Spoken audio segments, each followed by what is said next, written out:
Hello बच्चा party, स्वागत है आपका आपके अपने YouTube चैनल आर्या कोचिंग में। जैसा कि आप जानते हैं, आप यहां पर पढ़ते हैं इंटरमीडिएट की फिजिक्स की क्लासेस बहुत ही सरल और यूनिक तरीके से। तो आज मैं आपके लिए लेके आया हूं चैप्टर नंबर 3 का बहुत ही इंपॉर्टेंट टॉपिक, जो कि है व्हीटस्टोन सेतु। व्हीटस्टोन सेतु एक ऐसा टॉपिक है चैप्टर नंबर 3 का जो लगभग हर बार एग्जाम में पूछा जाता है, इसलिए आज की क्लास आपकी बहुत ही इंपॉर्टेंट साबित होने वाली है और इस पर रिलेटेड आपका कोई ना कोई न्यूमेरिकल भी अक्सर एग्जाम में देखने को मिलता है। ठीक है, तो आज की क्लास आपके लिए बहुत इंपॉर्टेंट है, इसलिए इस क्लास को आप बिल्कुल भी स्किप नहीं करेंगे। चलो, आज की क्लास में हम लोग व्हीटस्टोन सेतु को विस्तार से समझने वाले हैं, लेकिन उससे पहले मैं कहना चाहूंगा कि अगर आपने इस चैनल को अभी तक सब्सक्राइब नहीं किया है तो भैया अभी कर लीजिए, शेयर कर दीजिए इस वीडियो को ज्यादा से ज्यादा, और अगर वीडियो आपको पसंद आता है तो लाइक किए बिना मत जाइएगा। ओके, चलो शुरू करते हैं आज की क्लास को। और क्लास में हमें पढ़ना है व्हीटस्टोन सेतु।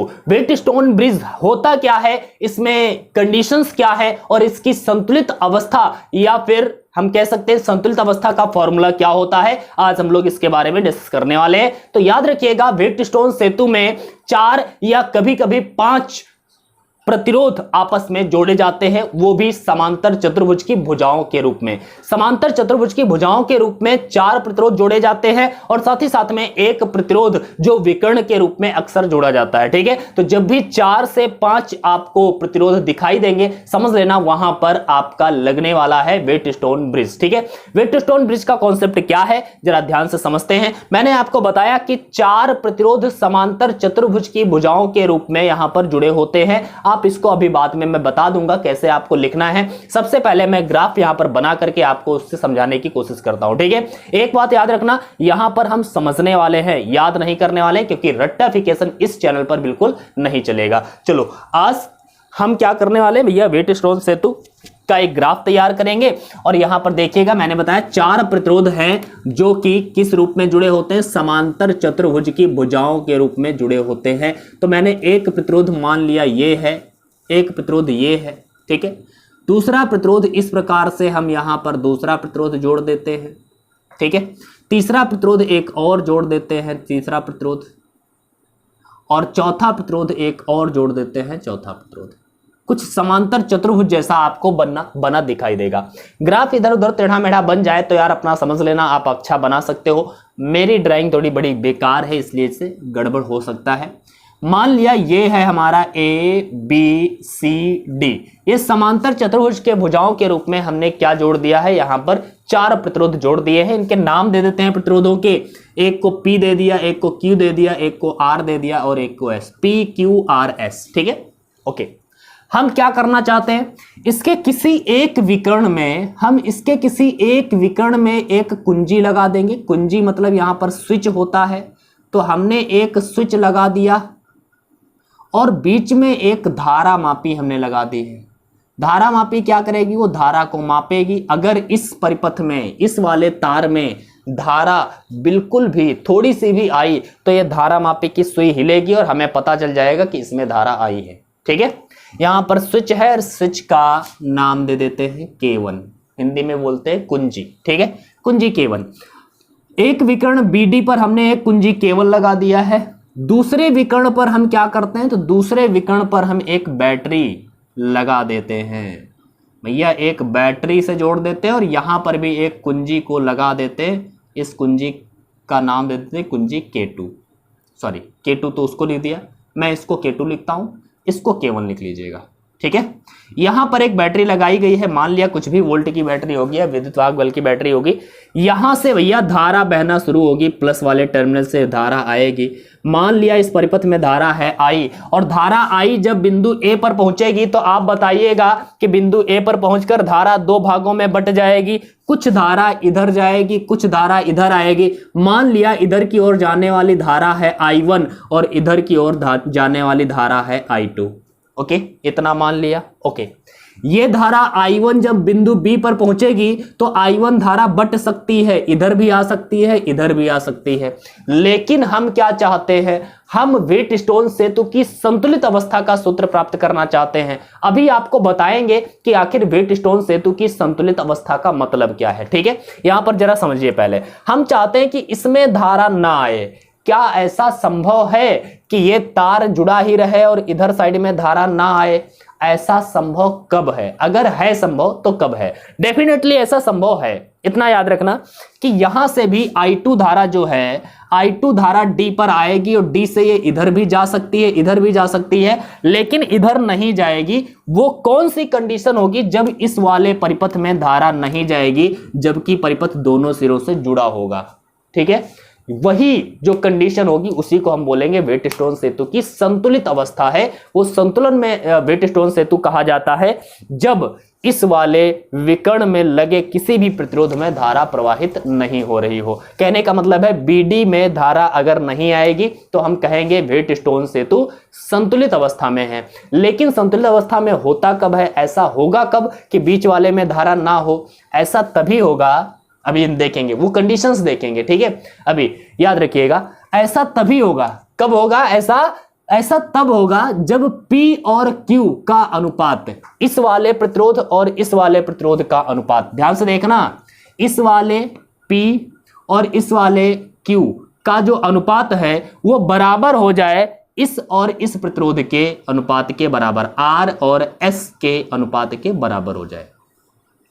अगर P और Q का अनुपात, भैया सुन लेना, अगर P और Q का अनुपात R और S के अनुपात के बराबर है, ऐसी कंडीशन में वेटस्टोन सेतु संतुलित अवस्था में कहा जाता है। और वेटस्टोन सेतु की संतुलित अवस्था में याद रखना, इस वाले विकर्ण पर कोई भी प्रतिरोध लगा हो, कोई भी तार लगा हो, इसमें धारा नहीं आएगी। याद रखना, ये याद रखना।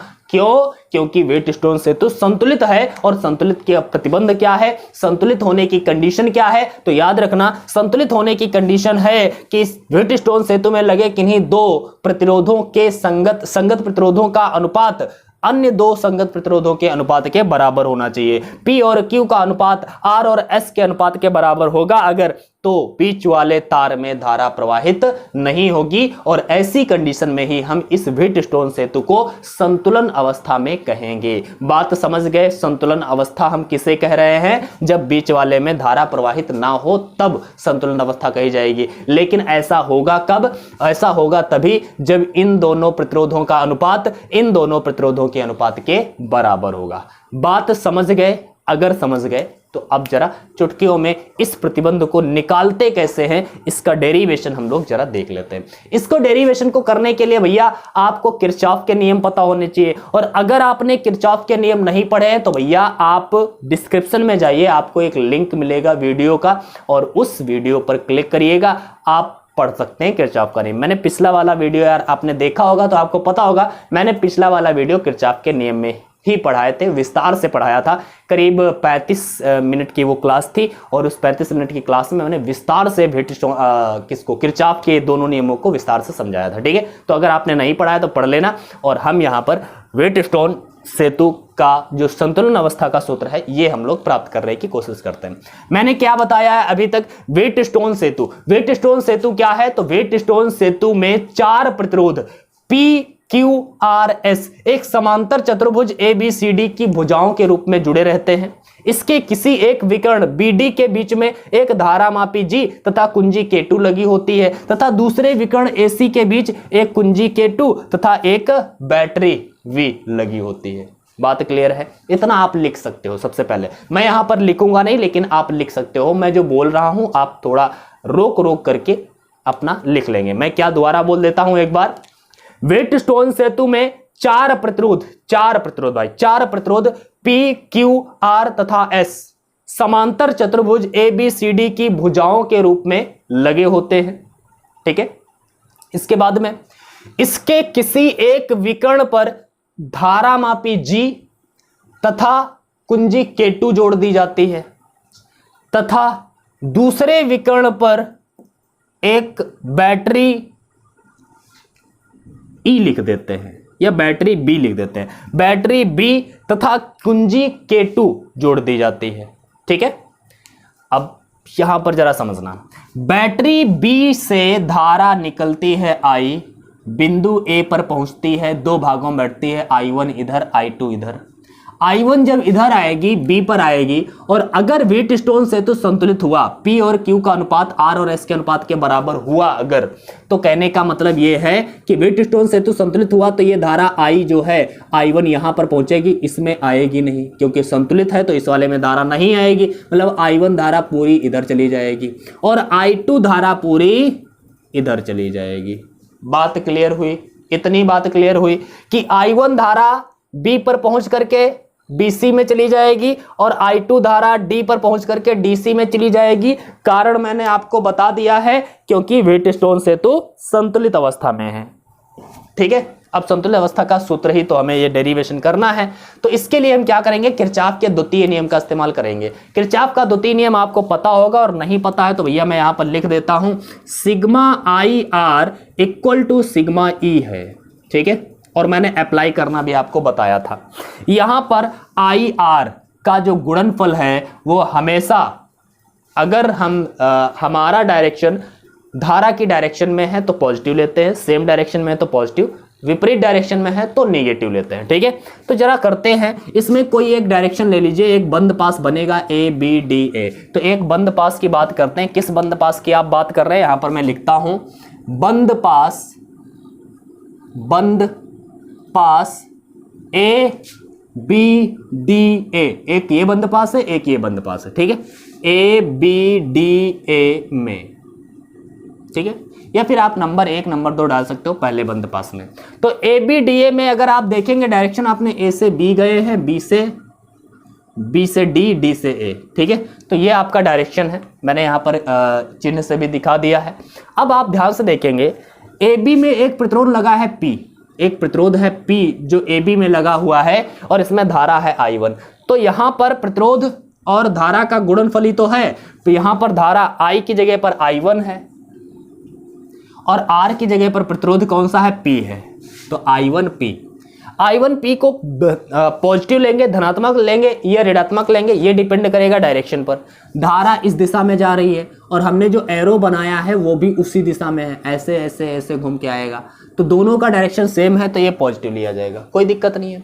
हम B पर पहुंच गए, B से अब कहां आना है, D पर। जब D पर आएंगे तो जरा यहां पर देखेंगे, धारा मापी है और धारा मापी में जो कॉइल लगी होगी उसका प्रतिरोध हम मान के चलते हैं G है। तो G क्या है, धारा मापी का प्रतिरोध है और इसमें धारा तो I ही नहीं है, इसमें धारा I1 इधर से उधर चली गई, इसमें धारा नहीं है, अर्थात यहां पर जब IR लेंगे तो I है ही नहीं इसमें, तो I की जगह पर आप 0 लेंगे और R का मतलब प्रतिरोध और यहां पर धारा मापी का प्रतिरोध G ले लेंगे।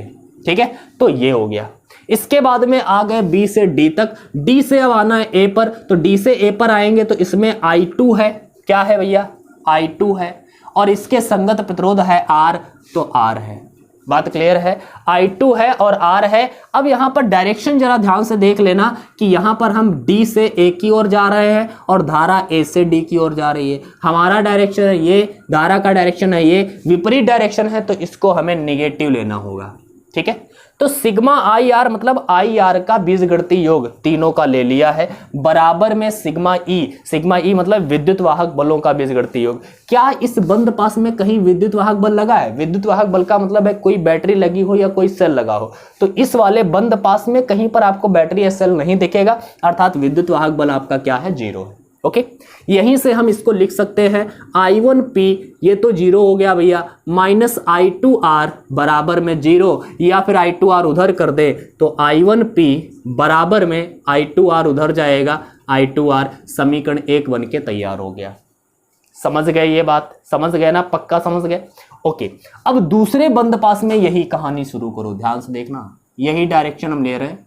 शुरू करते हैं BCDB, एक बंद पास मैंने लिया यहां पर, कौन सा बंद पास, बंद पास BCDB में। ओके, बंद पास BCDB में, ये वाला जो बंद पास है, इस बंद पास में आप देखेंगे B से C पर जाएंगे तो I1 और साथ में इसके प्रतिरोध है Q, सो I1 इंटू में Q, प्लस का कि माइनस का, तो भैया हम भी तो B से C की ओर जा रहे हैं, धारा भी B से C की ओर जा रही है, तो क्या होगा, प्लस का ही होगा। ओके, आइए आइए यहां पर आइए, C से D की ओर आएंगे, तो जब C से D की ओर आएंगे, धारा है I2, प्रतिरोध है S, तो यहां पर होगा I2 और S, प्लस का कि माइनस का, तो भैया यहां पर हम C से D की ओर आ रहे हैं, धारा D से C की ओर जा रही है, विपरीत है, तो भैया माइनस का रहेगा I2S। ओके, इसके बाद में D से B की ओर जाएंगे, तो इसमें धारा क्या है, मैंने अभी बताया था, इसमें भैया धारा आपकी 0 है और इसमें प्रतिरोध G है, तो G लगा दीजिए। ओके, तीनों का हो गया। बराबर में विद्युत वाहक बल क्या इसमें लगा है कहीं पर, यहां पर बैटरी एटरी जुड़ी दिख रही है, नहीं दिख रही है, तो इसका मतलब है यहां पर भी इस बंद पास में भी बैटरी कहीं पर नहीं है, अर्थात विद्युत वाहक बल इसका भी 0 है। तो यहां पर अगर हम ऐसे कर दें तो I1Q माइनस में I2S बराबर में 0, इससे मतलब ही नहीं रहा। अब I2S को उधर कर दें तो क्या हो जाएगा, I1Q बराबर में I2S, समीकरण 2 आपको प्राप्त हो गया है। ओके, मेरे ख्याल से इतना तो आपको समझ में आया ही होगा, समझ में आ गया ना। अब यहाँ पर जरा आइए, मैं इतनी छोटी सी जगह ले रहा हूँ इसको समझाने के लिए। यहाँ पर आप ध्यान से देखेंगे, समीकरण 1 को आप भाग कर दें समीकरण 2 से। मैं यहाँ पर लिख रहा हूँ क्या, समीकरण 1 को किससे, समीकरण 2 से भाग देने पर।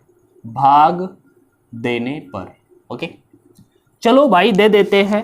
I1P, ध्यान से देखना, I1P को भाग करना है किससे, I1Q से। ओके, बराबर के उधर वाले आ जाओ। I2R को भाग करना है किससे, I2S से, I2S। ओके, I1 सॉरी यहां पर I1 था, तो अब जरा आप ध्यान से देखेंगे, यहां पर I1, यहां पर I1 खत्म, I2 से I2 खत्म, क्या बचा, यहां पर बचा P/Q बराबर में R/S, और मेरे ख्याल से यही आपका व्हीटस्टोन सेतु की संतुलित अवस्था का फॉर्मूला मैंने बताया था, यही निकालना था और हमने निकाल लिया है। इतना इजी होता है भाई ये, और बहुत पूछा जाने वाला प्रश्न है आपका, व्हीटस्टोन सेतु की संतुलित अवस्था का सूत्र क्या है, डायरेक्ट 1 नंबर में पूछ देगा। व्हीटस्टोन सेतु की संतुलित अवस्था का सूत्र ज्ञात कीजिए, ये 2 से 3 नंबर में क्वेश्चन आता है, और इससे रिलेटेड न्यूमेरिकल्स भी अक्सर एग्जाम में पूछे जाते हैं। कोई 3 प्रतिरोध दे देगा और कहेगा चौथा प्रतिरोध बताइए यदि व्हीटस्टोन सेतु संतुलित अवस्था में हो तो हमें क्या करना है भैया, बस ये 3 प्रतिरोध PQR में से 3 दे देगा, S पूछ देगा, या PQS दे दिया, R पूछ देगा, तो ऐसे ही आप निकाल सकते हैं और बहुत आसानी से निकाला जा सकता है। मुझे उम्मीद है कि आपको ये समझ में आया होगा। अगर समझ में आया है तुरंत स्क्रीनशॉट लीजिए और एक काम जरूर करिएगा भैया, वीडियो को यार लाइक कर देना, क्योंकि हम आपके लिए मेहनत करते हैं, और आपके लिए जब मेहनत करते हैं तो अगर आप लाइक नहीं करोगे, वीडियोस देखोगे नहीं, दोस्तों के साथ शेयर नहीं करोगे, तो हमारी मेहनत बेकार जाती है। इसलिए हम कहते हैं भैया लाइक करो, शेयर करो और ज्यादा से ज्यादा कमेंट करने की कोशिश करो, क्योंकि आपके कमेंट जो है ना मुझे बहुत उद्वेलित करते हैं, कहने का मतलब है कि मुझे बहुत खुशी होती है आपके कमेंट पढ़ के। ठीक है, तो भाई कमेंट जरूर किया करो और लाइक जरूर कर देना। सब्सक्राइब नहीं किया तो भाई सब्सक्राइब कर लेना, अपने दोस्तों से भी करवा देना। ठीक है, आज की क्लास में बस इतना ही रखते हैं। अगली क्लास में हम आपके साथ आएंगे एक नए इंपॉर्टेंट टॉपिक के साथ में। तब तक के लिए बाय बाय, अपनी पढ़ाई करते रहिए।